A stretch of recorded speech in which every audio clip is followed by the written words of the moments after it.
Very good morning. क्या मेरी voice आपके पास प्रॉपर आ रही है?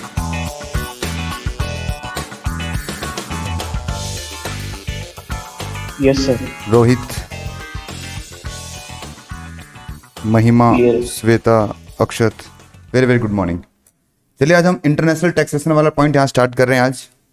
तो जैसे मैंने आपको बताया था कि हम इसे क्लासेस को दो पार्ट में हम कंप्लीट करेंगे। एक पार्ट में हमारा जो नॉर्मल है डायरेक्ट टैक्सेशन, जिसमें हम पीजीवीपी, कैपिटल गेन वगैरह वो हम देख रहे हैं, क्योंकि वो ज़रूरी है, उसके बिना हम क्वेश्चंस नहीं कर पाएंगे। मेन पार्ट तो वो रहेगा।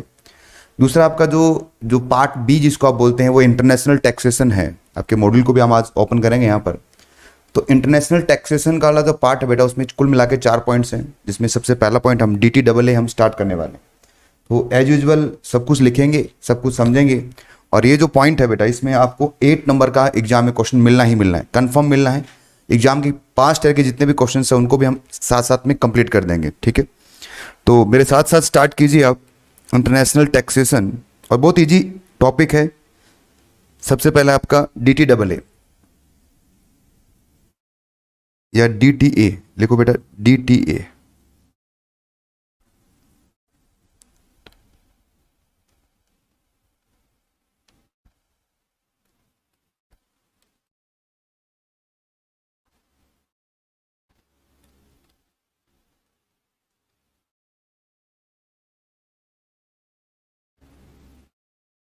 डबल टैक्सेशन एग्रीमेंट कह सकते हो आप, या रिलीफ कह सकते हो।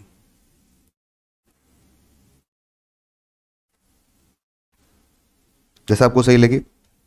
अगर टॉपिक की बात करें तो इसे एग्रीमेंट बोलते हैं, पर हमारी बुक में इसको रिलीफ लिखा गया है, तो मैं रिलीफ लिख रहा हूं उसको, ठीक है। Double taxation relief, DTA। अभी लिखेंगे नहीं आप, पहले समझेंगे फिर लिखेंगे। टॉपिक क्या बोलता है बच्चों? जैसे मान लीजिए मैं मिस्टर पी हूं, मैं हूं मिस्टर पी, फिर अभी मैं इंडिया में हूं और मैं इंडिया के लिए रेजिडेंट भी हूं, ठीक है। मैं किसी काम से US में गया और वहां गया तो कोई काम से था, पर वहां मैंने कुछ पैसा कमा लिया, कुछ पैसा मतलब कुछ डॉलर वहां कमा लिए। तो जो डॉलर मैंने वहां कमाए हैं बच्चों, जैसे मान लो मैंने वहां पर equivalent to Indian rupees 10 lakh रुपया कमा लिया, equivalent to Indian rupees 10 lakh रुपए कमा लिया। अब क्योंकि मैं एक रेजिडेंट हूं, तो आपने अपने इंटरमीडिएट में एक छोटा सा टॉपिक पढ़ा था बेटा, ROR वाला, कि जो ROR होता है उसकी पूरे वर्ल्ड की इनकम इंडिया में टैक्सेबल हो जाती है। तो मेरे इस 10 लाख की जो इनकम है बेटा, ये भी तो कहां पर आएगी? यहीं पर आएगी, इंडिया में टैक्सेबल हो जाएगी। अब ये इंडिया में टैक्सेबल हो जाएगी। अब एक बात बताओ बेटा, क्या ये US में टैक्सेबल नहीं हुई है? क्या यहां पर भी टैक्सेबल होगी? मतलब एक ही इनकम पर US में भी टैक्स लग गया है और बाद में उसे आप इंडिया में भी टैक्स लगा रहे हो। ये तो मैंने कोई गलती कर दी क्या साहब? मैं बाहर जाके पैसा कमा लिया तो मैंने कोई जुर्म कर दिया क्या, कि वहां भी टैक्स लग रहा है, यहां भी टैक्स लग रहा है, डबल डबल टैक्स लग रहा है? तो गवर्नमेंट ने इस डबल टैक्स को खत्म करने के लिए कंट्रीज के साथ में डबल टैक्सेशन एग्रीमेंट्स किए। हमारा इंडिया में लगभग 140 कंट्रीज के साथ में हमारा एक एग्रीमेंट है, डबल टैक्सेशन एग्रीमेंट। ये एग्रीमेंट क्या बोलता है? ये एग्रीमेंट कहता है कि जो भी कंट्री जहां से आपने इनकम को अर्न किया है, जैसे मैंने US से अर्न किया है, अगर इस कंट्री ने टैक्स ले लिया है तो फिर दूसरी कंट्री टैक्स छोड़ देगी। समझ रहे बेटा क्या बोल रहा है? एक कंट्री टैक्स लेगी, दूसरी कंट्री टैक्स छोड़ देगी। अब कौन सी कंट्री टैक्स लेगी, कौन सी छोड़ेगी, वो तो बताऊंगा अभी आपको मैं। पर डबल टैक्सेशन एग्रीमेंट सिंपल सी बात क्या बता रहे हैं आपको, इतनी सी बात बता रहे हैं कि सर एक ऐसा एग्रीमेंट जिसके अंदर आप क्या करेंगे, आप उस कंट्री के साथ में एक समझौता करेंगे और कहेंगे कि सर अगर हमारा कोई पर्सन वहां पर आके पैसा कमाता है तो आप टैक्स ले लेना, हम टैक्स छोड़ देंगे, या हम टैक्स ले लेंगे, आप टैक्स छोड़ देना, ताकि डबल टैक्सेशन ना हो। अगर डबल टैक्सेशन होगा तो डबल टैक्स हो जाएगी बेटा इनकम। तो अब ये डबल टैक्सेशन रिलीफ कैसे मिलती है, ये एग्रीमेंट्स कौन कौन से हैं, अगर मान लीजिए किसी कंट्री के साथ कोई समझौता है ही नहीं हमारा, यूएस के साथ समझौता नहीं, एग्रीमेंट नहीं है हमारा, तो क्या अब डबल टैक्सेशन लगेगा? तो इन सभी बातों को हम यहाँ पढ़ने वाले हैं। आसान टॉपिक है बच्चों, फिर बताता हूँ मैं। सपोज कीजिए मैं यूएस में गया, मैंने पैसा कमाया, वहां पर मैं हूँ रेजिडेंट इंडिया का। अब क्योंकि यूएस ने भी टैक्स ले लिया है, इंडिया भी टैक्स मांगेगा मुझसे, तो जब इंडिया टैक्स मांगेगा तो डबल डबल टैक्स लग जाएगा। तो इस केस में डीटीए का रिलीफ मिलता है बच्चों। ये कितना रिलीफ मिलता है, कैसे कैलकुलेट होता है, ये प्रैक्टिकल क्वेश्चन आपके एग्जाम के अंदर आएगा। ठीक है, अभी दिखाऊंगा मैं कि किस तरह से एग्जाम में क्वेश्चन पूछते हैं। तो ये प्रैक्टिकल क्वेश्चंस की एज यूजुअल हम खूब प्रैक्टिस करेंगे। कम से कम यहाँ पर मैं आपको 10 से 15 क्वेश्चन खुद लिख के दिखाऊंगा यहाँ पर कि किस तरह से क्वेश्चन चेंज होगा, तो क्वेश्चन चेंज हो सकता है। ठीक है, तो आइए मेरे साथ साथ थोड़ा लिखना स्टार्ट कीजिए आप डी डबल ए को। डबल टैक्सेशन रिलीफ लिखो बच्चों। Double taxation means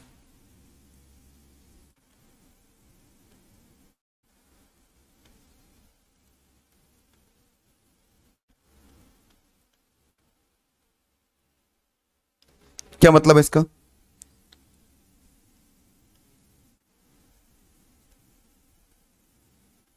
any income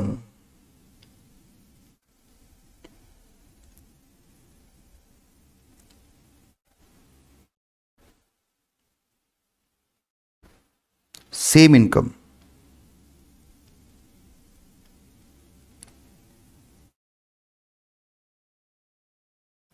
getting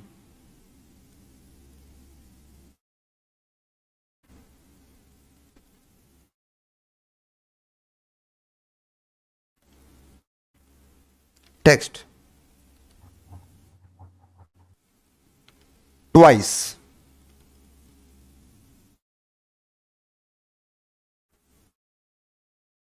in hands of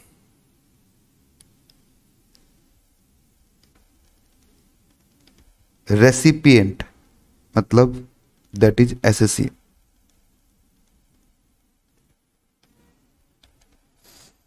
कि ऐसी कोई भी income getting tax twice in the hands of recipient. अब ट्वाइस का मतलब क्या है कि सर एक कंपनी से आपने अर्न किया और दूसरी कंपनी का आप रेजिडेंट है, ठीक है ना, तो दो बार टैक्स लग गया कि जिस कंपनी से आपने अर्न किया है वहां तो टैक्स लेगा लेगा, और जिसकी आप रेजिडेंट है वो कंट्री भी टैक्स ले रही है।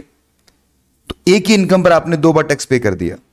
तो दो बच्चे हिंदी मीडियम से हैं उनको बता दूं बेटा मैं, तो नॉर्मल मीनिंग इसका क्या है कि एक ही इनकम पर जब दो बार आप टैक्स पे करते हैं उसे हम क्या बोल देते हैं? Double taxation. अब डबल टैक्सेशन का मतलब हमें समझ में आया। तो इसके लिए रिलीफ क्या है बेटा? इसके लिए दो तरह के रूल चलते हैं, तो इसमें लिखो बेटा।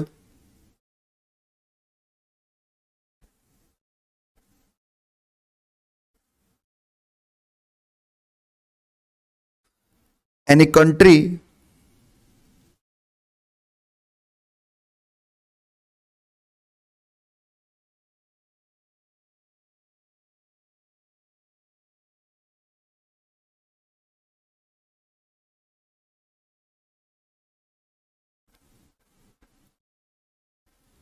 टैक्सेशन,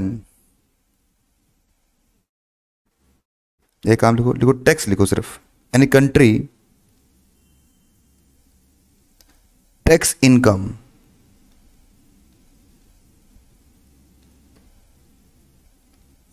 ऑन बेसिस ऑफ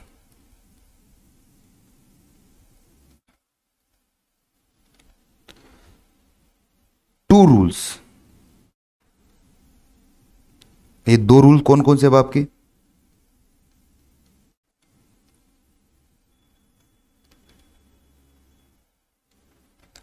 एक रूल आपका रेजिडेंट रूल,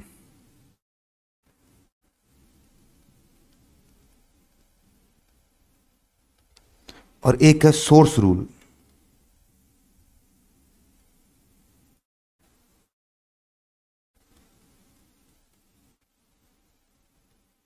ठीक है, तो दो रूल के हिसाब से क्या करना पड़ेगा आपको? टैक्स पे करना पड़ेगा।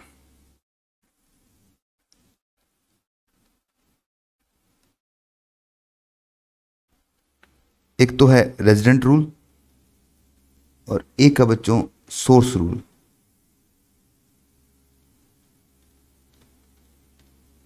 अब आप समझ सकते हैं, मैं इंडिया से यूएस में गया और वहां से मैंने पैसा कमाया, तो मैं पैसा कमा रहा हूं वहां पर, तो वो लोग जो टैक्स ले रहे हैं बेटा, वो ले रहे हैं सोर्स रूल के हिसाब से। और इंडिया जो टैक्स ले रहा है वो कैसे ले रहा है? रेजिडेंट रूल के हिसाब से। क्योंकि मैं भारत का रेजिडेंट हूं, इसलिए मुझे इंडिया में टैक्स देना पड़ रहा है। और क्योंकि मैंने यूएस से इनकम कमाई है, इसलिए मुझे वहां पर भी टैक्स देना पड़ रहा है। तो कोई भी कंट्री दो तरीके से आपसे टैक्स ले सकती है, या दो रूल से टैक्स ले सकती है। या तो आप उसके रेजिडेंट हैं, इस वजह से टैक्स देना पड़ेगा आपको, या आपने वहां से कमाया है, इस वजह से टैक्स देना पड़ेगा आपको। ठीक है, यस। अब एक एग्जाम्पल लिखो बच्चों। एग्जाम्पल, मिस्टर पवन, एक मिस्टर पवन है जो आरओआर है इंडिया में, और वो कहां गए हैं बच्चों? यूएस गए हैं।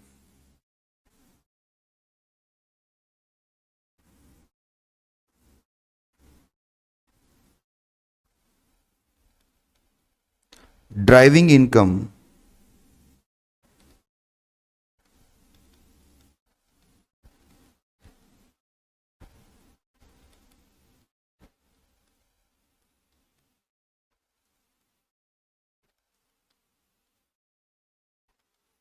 Driving income from business in USA, USA से उन्होंने इनकम फ्रॉम बिजनेस किया है।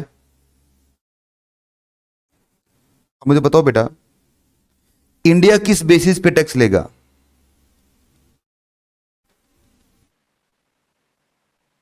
Resident rule.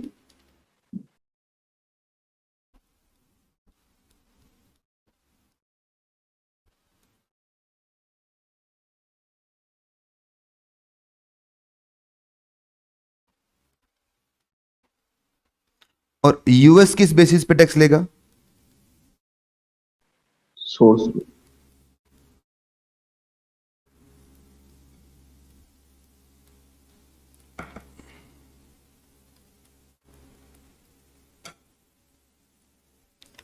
अच्छा सर, इसका मतलब ये हुआ जहां से पैसा कमाते हो वहां पर सोर्स रूल लगता है, और जहां के आप रेजिडेंट हो वहां पर रेजिडेंट रूल लगता है। पर सोचो बच्चों, अगर मैं इंडिया में हूं और इंडिया से पैसा कमाया, तो बताओ यहां पर क्या डबल टैक्सेशन रिलीफ की जरूरत पड़ेगी क्या? नहीं सर, क्योंकि एक कंट्री के रेजिडेंट भी हो, उसी कंट्री से आपने पैसा कमा लिया, तो ये तो बात ही खत्म हो गई। ये तो बात ही खत्म हो गई बेटा। बात कब स्टार्ट होती है? कि जब आप एक कंट्री के तो रेजिडेंट हो और दूसरी कंट्री से आप पैसा कमा रहे हो। तो अब क्या होता है बेटा, दो कंट्री आपस में एक एग्रीमेंट करती है कि सर कहां कहां पर सोर्स रूल के हिसाब से टैक्स लगेगा और कहां कहां पर रेजिडेंट रूल के हिसाब से टैक्स लगेगा। मतलब ये अब ये दो कंट्री आपस में बातें कर रही है, यूएस और इंडिया आपस में बात कर रहा है कि साहब ये वाली जो इनकम है ना, इस पे सोर्स रूल लगा देना, ये जो इनकम है इस पे रेजिडेंट रूल लगा देना। अब ये तो कंट्री टू कंट्री डिपेंड करता है, ये आपस में जो एग्रीमेंट्स होते हैं। हम देखते हैं कि सर जब हमारे मोदी जी इंडिया के बाहर जाते हैं या वहां के जो कुछ लोग इंडिया में आते हैं, तो वो कुछ एग्रीमेंट्स पे साइन करते हैं। तो ये एग्रीमेंट कौन से होते हैं बेटा? यही एग्रीमेंट्स होते हैं, और भी होते होंगे, पर इसमें ये एग्रीमेंट्स भी शामिल हैं कि सर किस तरह से टैक्स लगेगा, आपकी कंट्री हमारी कंट्री दोनों साथ मिलकर चलें, ताकि लोगों को परेशानी ना हो, डबल टैक्सेशन ना हो। तो अभी तक मैंने आपको नॉर्मल और सिंपल लैंग्वेज में दो ही बातें कन्वे की है।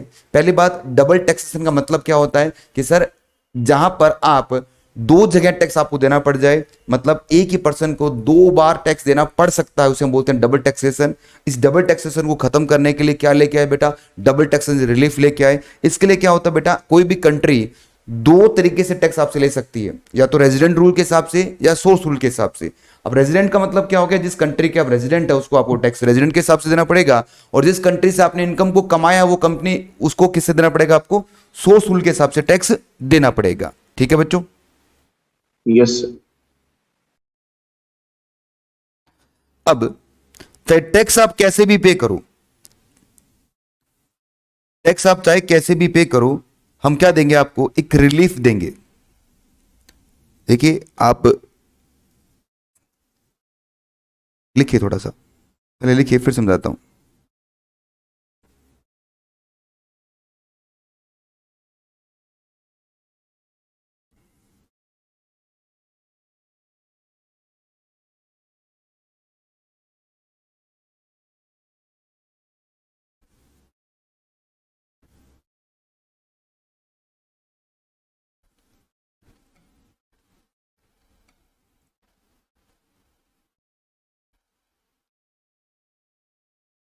अब बात करते हैं हम हमारे मेन टॉपिक की।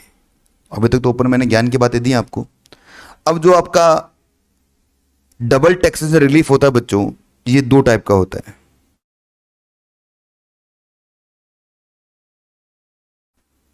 दो टाइप का है ये। एक है आपका यूनिलैटरल रिलीफ,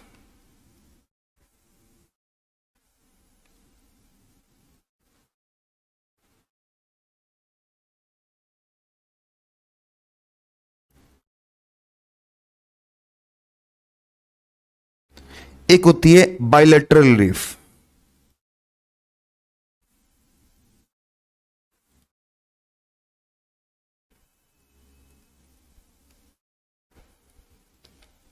ठीक है, पहले समझते हैं दोनों का मतलब क्या है, फिर लिखेंगे बच्चों, क्योंकि साथ साथ में लिख रहे हैं ना, तो साथ साथ में मतलब भी तो आना चाहिए। देखिए, मैंने क्या बताया कि आपने कोई इनकम कमाई किसी दूसरी कंट्री से, तो उस कंट्री ने सोर्स रूल के हिसाब से टैक्स ले लिया, उस कंट्री ने सोर्स रूल के हिसाब से टैक्स ले लिया। और जिस कंट्री का रेजिडेंट है, उस कंट्री ने क्या ले लिया बेटा, रेजिडेंट रूल्स के हिसाब से आपसे टैक्स ले लिया। मतलब आपके हाथ में डबल डबल टैक्स लग गया। तो इसके लिए क्या रिलीफ क्या है साहब? मैंने गवर्नमेंट को कहा, मोदी जी को बोला, रहे मोदी जी क्या कर रहे हो आप, दो दो बार टैक्स लगवा रहे हो, वहां भी टैक्स लग गया, यहां भी टैक्स ले रहे हो, लूट रहे हो आप। तो मोदी जी ने कहा रुक जा। हमने क्या कर रखा है, हमने डबल टैक्सेशन रिलीफ का एक चैप्टर डाल रखा है, किसके अंदर, इनकम टैक्स में। पहले तो तू बता कौन सी कंट्री से पैसा कमा के आया और कहां पे टैक्स दे के आया। मैंने कहा साहब मैं यूएस से पैसा कमा के आया हूं, टैक्स दे के आया हूं। तो गवर्नमेंट कहते रहे चेक करो यूएस वालों के साथ हमारा डबल टैक्सेशन एग्रीमेंट्स है क्या। तो पता चला यस सर, यूएस वालों के साथ में हमारा डबल टैक्सेशन एग्रीमेंट है। तो इसका मतलब तूने कौन सी इनकम कमाई। मैंने कहा सर मैंने बिजनेस की इनकम कमाई। चलो ठीक है, इसका नेचर ये है। तो एग्रीमेंट के हिसाब से, एग्रीमेंट के हिसाब से यहां पर बायलैटरल रिलीफ आपको मिलेगी। बायलैटरल का मतलब क्या हो गया, यूएस और इंडिया का एक एग्रीमेंट पहले से एग्जिस्ट है। मतलब सारी बातें पहले से साफ साफ लिखी गई है कि सर ऐसा होगा तो ऐसा होगा, ऐसा होगा तो ऐसा होगा। पूरी बातें क्लियर है, सब कुछ बता रखा है कि साहब ये सारे रूल्स हैं, आप फॉलो कीजिए। तो इसे बोलते हैं बायलैटरल रिलीफ। अब बायलैटरल रिलीफ का मतलब क्या हो गया, इस केस के अंदर एक कंट्री, चाहे इंडिया हो चाहे यूएसए हो, वो तो डिपेंड करता है एग्रीमेंट कैसा था। एक कंट्री टैक्स लेगी, दूसरी कंट्री टैक्स बिल्कुल छोड़ देगी, क्योंकि ठीक है मैं छोड़ देती हूं, आप टैक्स ले लीजिए, अगली बार मैं टैक्स ले लूंगी, आप छोड़ देना। मतलब दोनों मिलकर क्या कर रहे हैं बेटा, दोनों मिलकर एक समझौता कर रहे हैं और एक बीच का रास्ता निकाल रहे हैं। इसे बोलते हैं बायलैटरल रिलीफ। ठीक है, अब मुझे बोला गया कि पवन जी हमारे यूएस के साथ में क्या है, एग्रीमेंट है, तो आपने यूएस में टैक्स पे कर दिया है, तो अब इंडिया में टैक्स पे करने की आपको जरूरत नहीं है। ठीक है, तो ये बायलैटरल रिलीफ था। एक होता है यूनिलैटरल रिलीफ। यूनिलैटरल रिलीफ का मतलब क्या हो गया, उस कंट्री के साथ में, जैसे मान लो मुझसे पूछा गया कहां से पैसा कमाए, मैंने कहा सर सीरिया में पैसा जाके कमा के आया हूं। सीरिया से पैसा कमाए, हाँ सर। और सीरिया के साथ में हमारा क्या नहीं है, कोई भी एग्रीमेंट नहीं है, डीटीए नहीं है बेटा हमारा। क्या किसी के साथ नहीं है, वो सीरिया तो वैसे भी आपको पता है कैसी कंट्री है। अब गवर्नमेंट ने कहा चलो ठीक है, उनके साथ में हमारा कोई एग्रीमेंट तो नहीं है, पर हम आपको क्या देंगे, यूनिलैटरल रिलीफ देंगे। यूनिलैटरल रिलीफ का मतलब है जहां पर क्या नहीं होता, जहां पर क्या नहीं होता, कोई भी डीटीए एग्रीमेंट्स नहीं होता हमारा। तो इसके लिए क्या चाहिए आपको, यूनिलैटरल रिलीफ चाहिए। और बच्चों एग्जाम में बायलैटरल तो आ नहीं सकता। सोचिए बेटा क्यों नहीं आ सकता, क्योंकि बायलैटरल आएगा तो कैलकुलेशन क्या करना, कुछ भी तो नहीं करना, बस थ्योरी लिखनी है, बस थ्योरी लिखनी है आपको कि बायलैटरल रिलीफ का मीनिंग्स क्या होता है। परंतु कैलकुलेशन वाला जो पार्ट होगा वो कहां पर होगा, आपका यूनिलैटरल के अंदर आएगा, है ना। कैलकुलेशन तो यूनिलैटरल में करोगे आप। तो ये जो है पॉइंट आपका, ये मोस्ट इंपॉर्टेंट है, यूनिलैटरल वाला। बायलैटरल वाला थ्योरेटिकल है, तो चांसेस 0 के बराबर है। और यूनिलैटरल वाला 100% चांसेस यहां से आएगा। और याद रखना बेटा हमेशा एग्जाम में क्वेश्चन आता है इसमें, 6 to 8 मार्क्स हमेशा आता है यहां से। ठीक है, तो अगर आपने यूनिलैटरल रिलीफ है, इसका मतलब क्या है बेटा, इसमें दो बातें आपको देखनी पड़ेंगी। No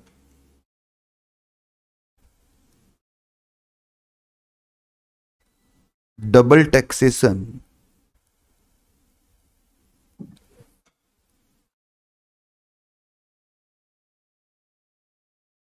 agreement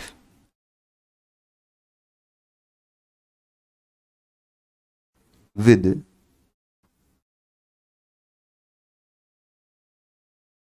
country. तो इस केस में क्या होगा बच्चों, इस केस में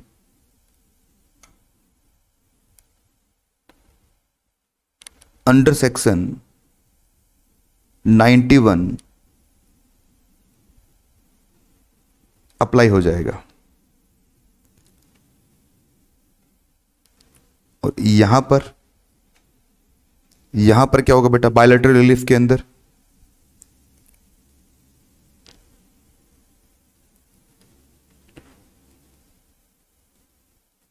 डबल टैक्सेशन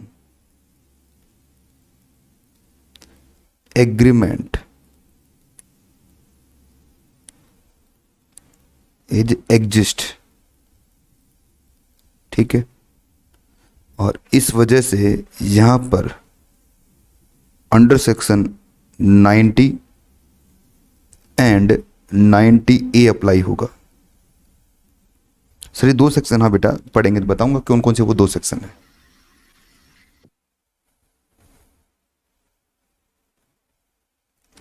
लिख लिया आप लोगों ने यहां तक? हाँ जी बच्चों, समझ में आ रहा है ना ये? Yes, sir. राधिका, रूप Lakshmi, very very good morning बेटा आपको।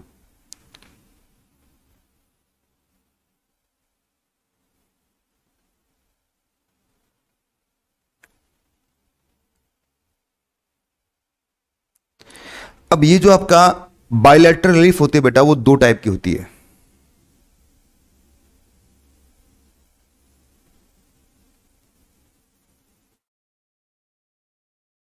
दो टाइप की आएगी आपकी बायलैटरल रिलीफ। एक होगी टैक्स एग्जम्पशन,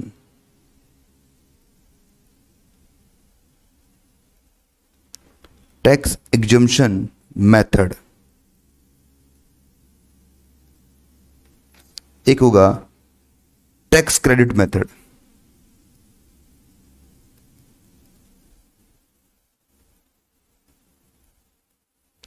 रुको एक मिनट, रुको रुको।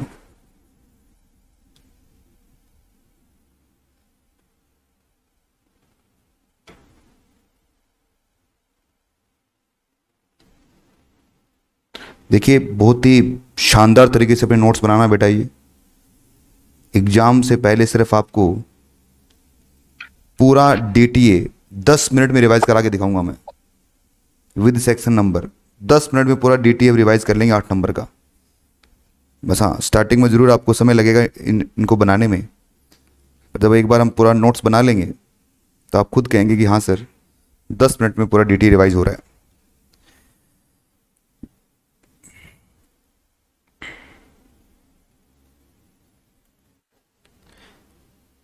under this method under this method income is tax is one country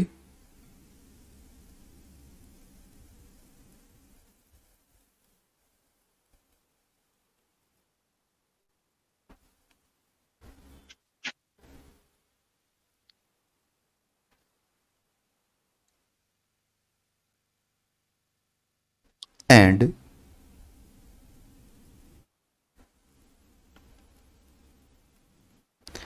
exempt in another company country, sorry।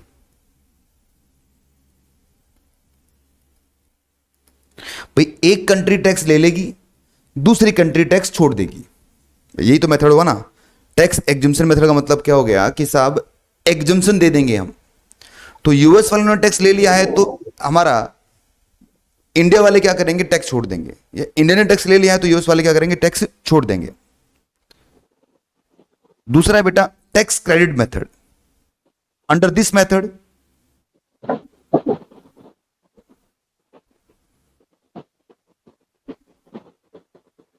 इस मेथड में क्या होगा, income is taxable in both country.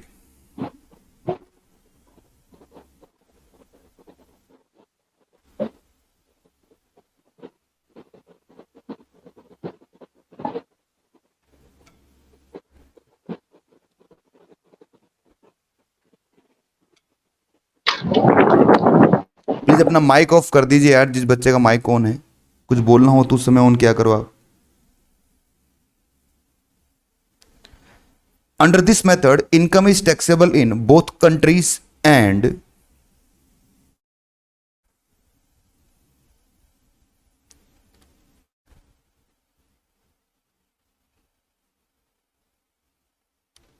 the country of resident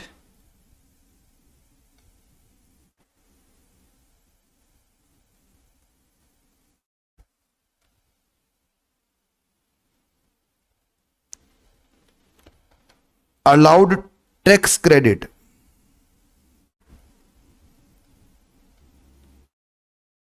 allowed tax credit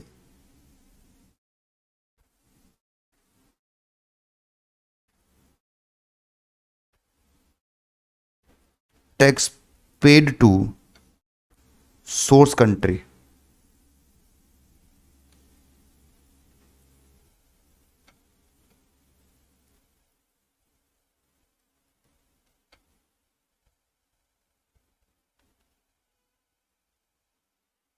ठीक है, मतलब इसमें क्या होगा, एग्जांपल दे रहा हूं बेटा। पहले वाले में एग्जम्पशन मेथड के अंदर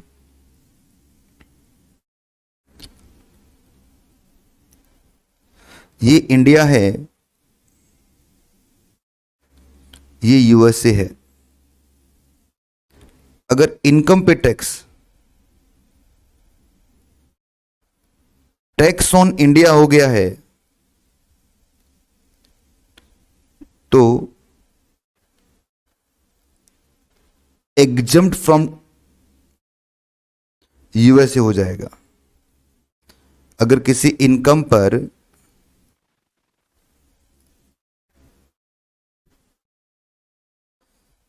इंडिया ने टैक्स ले लिया है तो यूएस क्या करेगा, एग्जम्प्ट कर देगा। परंतु यहां पर ऐसा Yes. नहीं है, यहां पर ऐसा नहीं है। ये मेथड क्या बोलता है,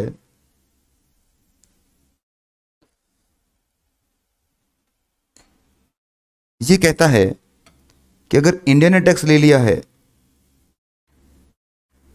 टैक्स ऑन इंडिया भी होगा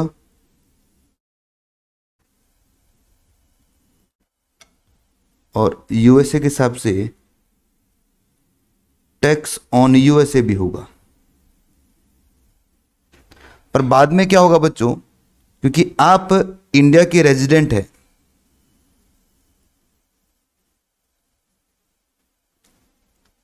रेजिडेंट इन इंडिया, तो जहां पर भी रेजिडेंट है इस टैक्स का वहां क्या मिल जाएगा, क्रेडिट मिल जाएगा आपको।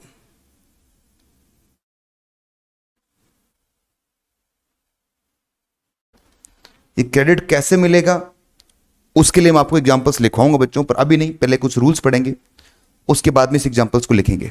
ठीक है, इंडिया में दोनों तरीके के रूल चलते हैं बेटा, टैक्स एग्जम्पशन रूल्स भी होते हैं और टैक्स क्रेडिट रूल्स भी होते हैं। ठीक है, जब आप किसी कंट्री के साथ में double taxation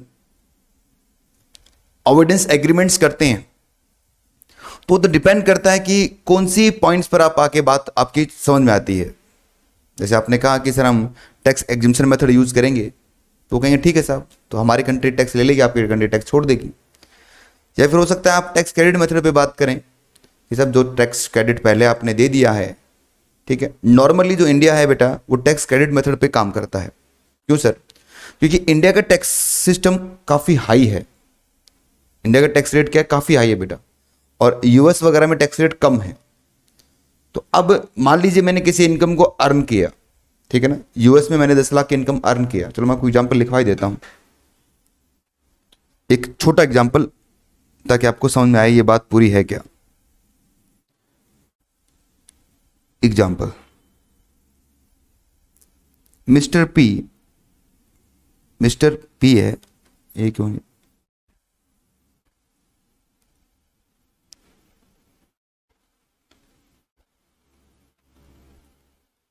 resident of India,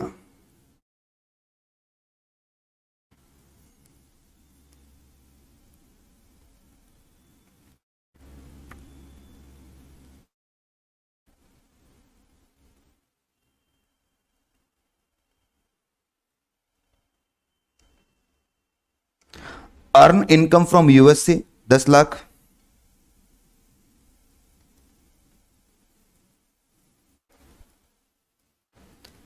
tax paid on USA at the rate 8%। तो 10 लाख का 8% कितना हो गया, अपने 80,000 का टैक्स पे कर दिया। ठीक है, अब इस एग्जाम्पल के अंदर कैलकुलेट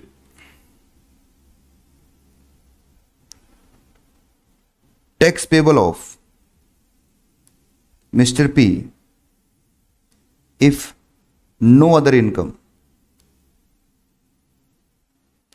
अगर मिस्टर पी की कोई इनकम ना हो तो टैक्स पेबल कैसे निकलेगा। अब बताओ बेटा, इंडिया में क्या चलता है। सर इंडिया में तो स्लैब रेट चलती है। तो बताओ मेरे प्यारे बच्चों, स्लैब के हिसाब से स्लैब रेट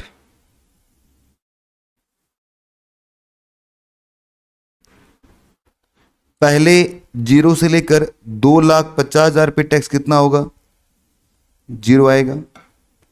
फिर अगले नेक्स्ट 250 पर उम्मीद करता हूं आपको स्लैब रेट तो याद होती होगी। हाँ सर, इतना तो याद ही है हमें, 12,500। और अगले 5 लाख पे टैक्स कितना है बच्चों, 20% के हिसाब से 1 लाख। तो इंडिया के हिसाब से टैक्स कितना बना, 1,12,500। इसमें हम क्या जोड़ेंगे, सेस भी जोड़ेंगे। सेस कितना आएगा भाई, कैलकुलेटर है क्या, बताओ बच्चों। 45। 4500 बता रहे हैं सेस, तो टोटल हो जाएगा ये 1,17,000। ये इंडिया के हिसाब से टैक्स पेबल है। ठीक है, इसमें से हम लेस कर देंगे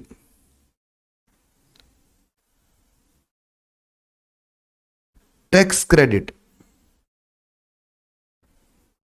जो आपने यूएसए में पेड किया है। बताओ बच्चों, इस इनकम पर आपने यूएस में कितना टैक्स पे कर दिया, 80,000 का। 80,000। तो जो बैलेंस बच गया है वो क्या करोगे आप, पे करोगे इन इंडिया। ये आपका है tax credit rule. I think इसमें 20 और 30 37,000 बच गया। तो ये होगा आपको इंडिया में पे करना पड़ेगा। इसे बोलते हैं हम टैक्स क्रेडिट रूल। देखिए बच्चों, जो टैक्स क्रेडिट रूल है ये इंडिया के लिए बेनिफिशियल है, पर ऐसा नहीं है कि हमेशा टैक्स क्रेडिट रूल लगेगा। टैक्स एग्जम्पशन रूल भी लगता है। अगर इसी क्वेश्चन के अंदर मैं टैक्स एग्जम्पशन रूल लगाऊं तो बताओ बच्चा कैसे होगा। तो इंडिया में इस 10 लाख को क्या कर दोगे आप, एग्जम्प्ट कर दोगे। ठीक है ना, अगर मैं टैक्स एग्जम्पशन रूल लगाऊं तो इंडिया में यस। इसको आप क्या कर दोगे, एग्जम्प्ट कर दोगे। बस कोई बात ही नहीं है, फिर तो 37,000 नहीं आएगा।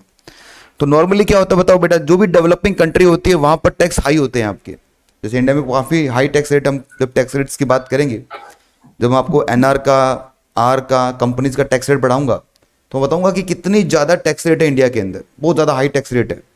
तो इंडिया कभी भी normally tax credit rule apply करता है। क्यों अप्लाई करता है बच्चों, क्योंकि टैक्स क्रेडिट रूल पर इंडिया को फायदा है, क्योंकि वहां पर नॉर्मली 200 बड़ी कंट्रीज हैं उसके अंदर टैक्स कम होगा, तो इंडिया का जो बैलेंस होगा वो तो इंडिया के पास आ ही जाएगा। अगर यही टैक्स एग्जम्पशन रूल होता है यहां पर तो बेटा 37,000 का नुकसान होता है इंडिया को। एग्जम्पशन रूल नहीं है इसलिए ये बेनिफिट हो रहा है। ठीक है,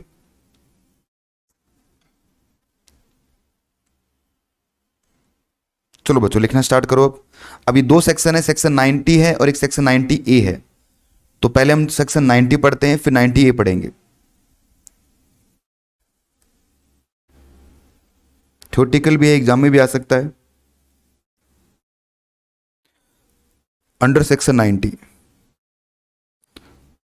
सबसे पहले बताओ बेटा, अंडर सेक्शन 90 जो आपका है, थोड़ा ऊपर करना है। लो बच्चों,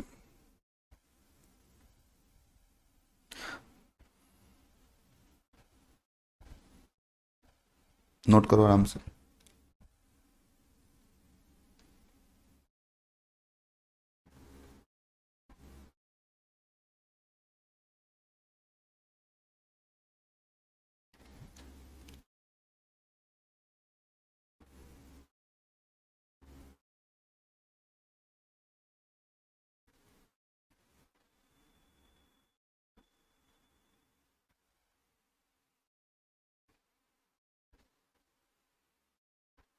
हो गया?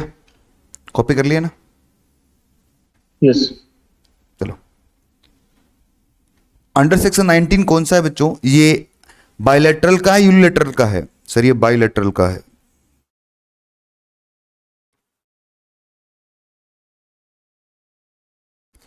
बायलैटरल का मतलब क्या होता है? बायलैटरल का मतलब होता है दोनों कंट्री के पास एग्रीमेंट है, या तो एग्जम्पशन का होगा या फिर क्रेडिट का होगा। एग्रीमेंट तो है ना, पहले से एग्रीमेंट है इनके पास, तो सेक्शन 90 आपका बायलैटरल रिलीफ है। देखो मैंने यहाँ पर भी लिखवा दिया था आपको, ये सेक्शन 90 और सेक्शन यस। 90A ये दोनों किसके हैं? बायलैटरल रिलीफ के हैं। तो हम पहले अब सेक्शन 90 पढ़ेंगे, पहले थोड़ा सा लिखेंगे इसमें फिर पढ़ेंगे। लिखो बच्चों इसमें, सेंट्रल गवर्नमेंट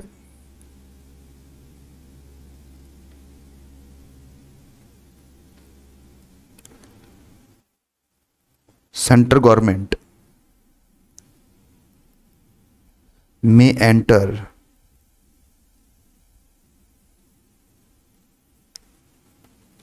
into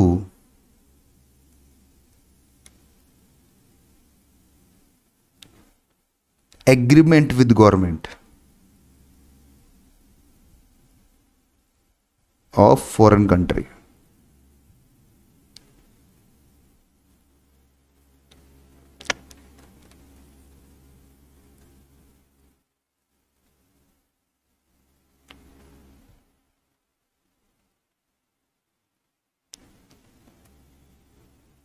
और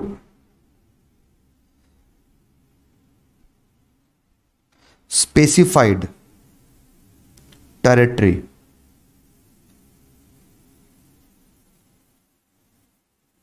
आपने हांगकांग का नाम सुना है?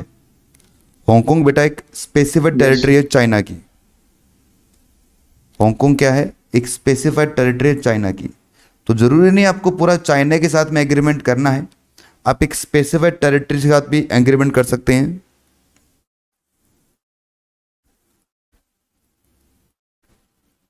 जैसे इंडिया ने एग्रीमेंट किया किसी फॉरेन कंट्री से, पूरी कंट्री के साथ एग्रीमेंट कर लिया, या उस कंट्री की कोई स्पेसिफाइड टेरिटरी है ना, तो स्पेसिफाइड टेरिटरी के साथ में हमने क्या कर दिया? एक एग्रीमेंट कर लिया कि वैसे हमारे जो लोग आपके यहाँ पर आएंगे, या आपके लोग जो हमारे यहाँ पर आएंगे, और जो भी इनकम कमाई जाएगी उस पर किस तरह से टैक्स लेगा, कौन कौन टैक्स देगा, कितना टैक्स आएगा, कितना टैक्स नहीं आएगा, वो आपने एक एग्रीमेंट किया है, वो सेक्शन 90 के अंदर आएगा।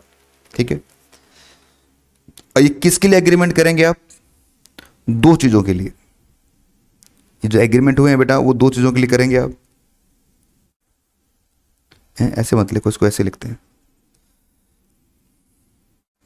एग्रीमेंट होगा पहला, सेंट्रल गवर्नमेंट में enter into agreement with government of foreign country और specified territory outside India. Four लिखवा गया ना, फोर तो लिखा ही नहीं। Four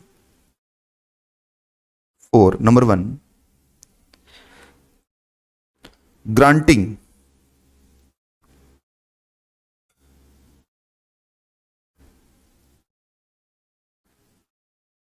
relief granting relief for doubly tax income।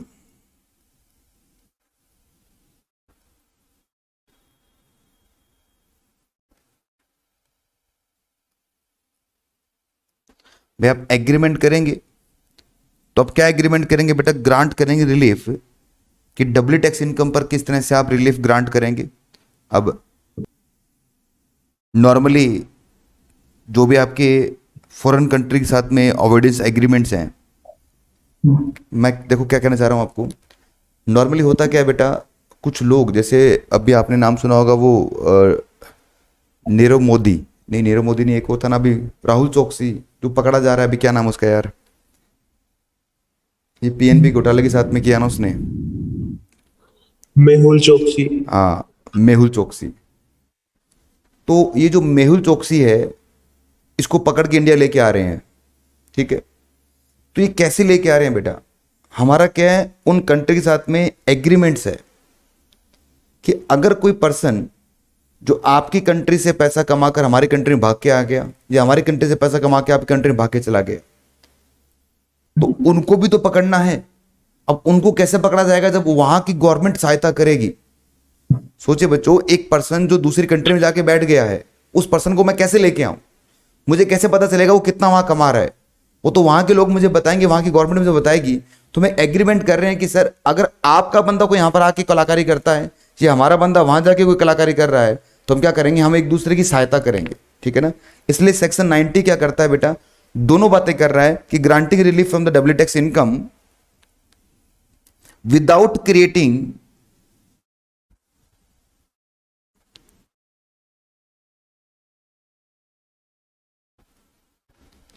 without creating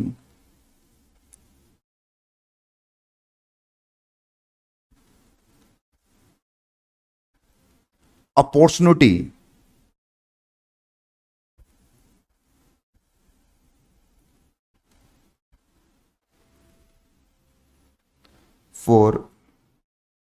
for non-taxation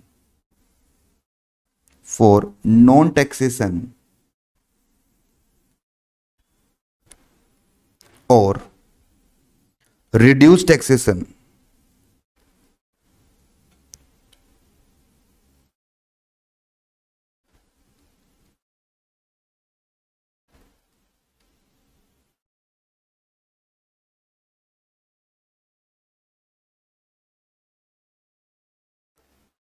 through tax evasion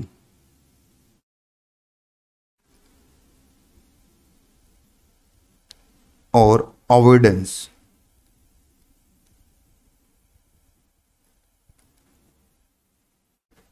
ठीक है बच्चों, कि डब्ल्यू टैक्स इनकम पर रिलीफ दिया जाएगा without creating opportunity for non taxation और reduce taxation through the tax evasion और avoidance. कि साहब कोई दूसरा पर्सन क्या ना कर ले, कोई टैक्स की चोरी ना करे, टैक्स के अंदर कोई अवॉइडेंस ना कर पाए, इवेजन ना कर पाए टैक्स का। इसके लिए क्या करेंगे, हम एक दूसरी कंट्री आपस में क्या करेंगी बेटा, एग्रीमेंट्स करेंगी, एक एग्रीमेंट्स करेंगी ताकि दोनों को रिलीफ मिलती रहे। और दूसरा है point B, for exchange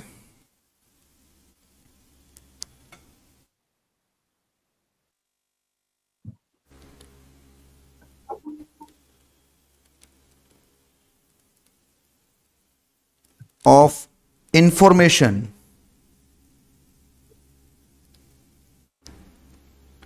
with each other for prevention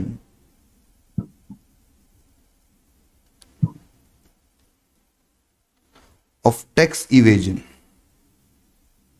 देखिए ये क्वेश्चन एग्जाम में 2-3 बार पूछा भी गया है, तो याद रखना सेक्शन 90 में दो काम हम करते हैं। क्या दो काम करते हैं बच्चों? पहला काम क्या करते हैं, हम रिलीफ देते हैं।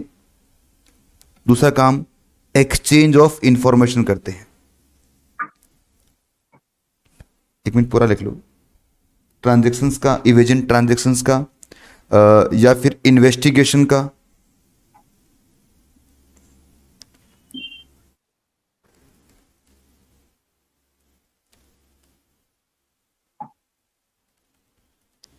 इन्वेस्टिगेशन ऑफ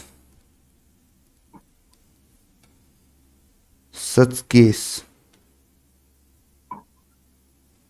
और कॉरपोरेशन करते हैं हम विथ ईच अदर। एक दूसरे के साथ में क्या करेंगे, हम सहायता करेंगे एक कंट्री दूसरी कंट्री के साथ में, ताकि इंफॉर्मेशन का एक्सचेंज हो सके। जैसे आपको पता होगा ब्लैक मनी के लिए वो स्विस अकाउंट के अंदर, स्विस बैंक में किस किस के अकाउंट है उसकी इंफॉर्मेशन लेके आनी है। तो इसकी इंफॉर्मेशन क्या स्विस बैंक दे देगा? क्या नहीं देगा, पर कब दे देगा? अगर स्विस बैंक को वहां की गवर्नमेंट, स्विट्जरलैंड की गवर्नमेंट बोलते हैं कि इंफॉर्मेशन दो इंडिया को, तो दे देगा। तो अगर, क्योंकि हमारा सेक्शन 90 में बायलैटरल रिलीफ नहीं है बेटा, बायलैटरल एग्रीमेंट नहीं है स्विट्जरलैंड के साथ में, इसलिए वो अभी तक उन्होंने अपनी इंफॉर्मेशन लीक नहीं की, बताया नहीं कि कौन कौन से लोगों का अकाउंट है वहाँ पर, क्या क्या उसका बैलेंस है, अभी तक नहीं बताया उन्होंने। चलो तो जाने दो। तो ये दो तरह के रिलीफ आपको मिलती है बायलैटरल रिलीफ के अंदर, ठीक है बच्चों। तो ये थ्योरेटिकल क्वेश्चन भी है और अभी हमने सिर्फ आज इसकी शुरुआत मात्र की है अभी तक, ठीक है ना, अभी सिर्फ इसकी शुरुआत की है। हम इसको कल आगे फिर बढ़ाएंगे और जैसे मैंने आपको बताया कि 1 घंटा मैंने टैक्स इंटरनेशनल टैक्सेशन और 1 घंटा अपना वो चलता रहेगा। तो फर्स्ट पहले आते ही दिन की शुरुआत इंटरनेशनल टैक्सेशन के साथ और उसके बाद में आप 10 मिनट का ब्रेक ले लीजिए। आप 8:05 में मैं क्लास स्टार्ट करूंगा अपनी अगली क्लास जो होगी हमारी नॉर्मल क्लास जो पीजीयूपी की चल रही है, ठीक है बच्चों। तो इसको नोट कर लो आप आराम से।